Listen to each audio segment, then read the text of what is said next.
แล้ววะทำได้ครับเร่งไปแล้วว่าแ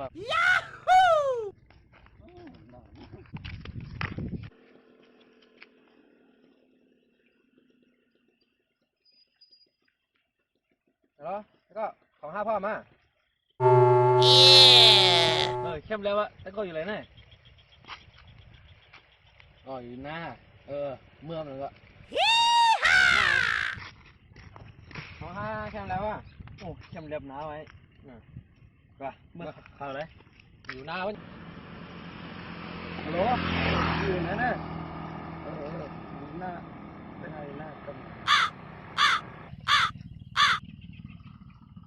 ฮัลโหล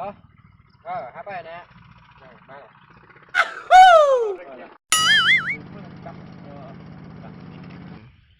นี่แหละครับมาบ้างมาจ้ะเอาละไรอ่ะนี่แหละไรอะไรน้องนะจมอะไรจมเฮ้ยกันเฮ้ยตื่นละไอ้ทั้งหน้าเดี๋ยวของที่เขาสั่งซื้อเนี่ยนะใจแน่เอาเลยของเขาจริงเนี่ยมันแล้วเท่านั้นนะมากาขึ้นเต้กาแสดงว่าเป็นคนเนี่ยจับใจกรรมของเป็ดเหรียญห่อนั่นอันนี้ก็มีอันนี้ก็มีอย่างนี้ก็แน่อันนี้ก็มี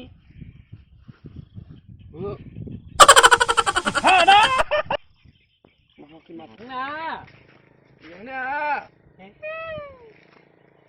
เฮ็ดไรเจ้าฮ่าเอ้ยมากสุดก็ม่วนเลยอ่ะกาบอกเจ้าคือเขาง่ายก็ไปขาดทุนเท่านั้นหรอ